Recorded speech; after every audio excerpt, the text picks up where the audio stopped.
কবিতা পতাকার 5 রং, কবি সুকান্ত আচার্য। বলো তো দেখি, পতাকায় মোদের কয়টি রং আছে? শিক্ষক এসে শুধালেন হেসে দ্বিতীয় শ্রেণীর কাছে। একসাথে মিলে সব ছেলে বলে চিৎকার করে জোরে, 3টি বর্ণ রয়েছে রাঙানো জাতীয় পতাকা জুড়ে। শ্রেণীর পেছনে বেঞ্চের কোণে শিশু ছিল এক বসে। পতাকার মাঝে 5 রং আছে, বলল সে মৃদু ভাষে। কথা তার শুনে বাকি শিশুগণে হেসে খায় লুটোপুটি। শিক্ষক রেগে বলেন হেঁকে, বোঝাও কি করে 5টি?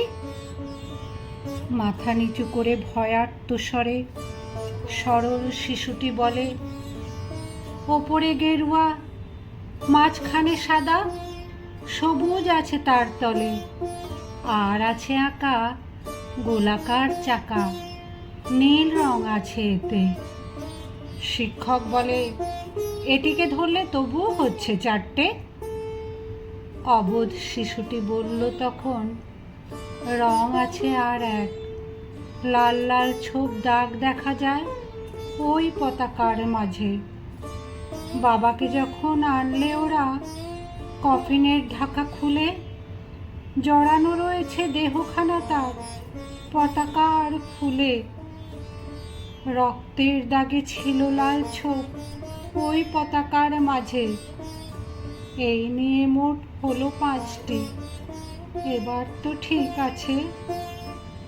সরল শিশুটির জবাবখানি কাঁপিয়ে দিল বুক।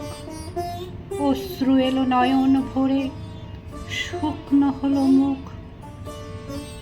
আজও যারা দেশের জন্য করছে বলিদান, স্বাধীনতার শহীদ সম তাদের অমর প্রাণ। হয়েছে স্বাধীন, পেরিয়ে গেছে 70টি বছর, দেশ বাঁচাতে যাচ্ছে যে প্রাণ, রাখছি কি তার খবর?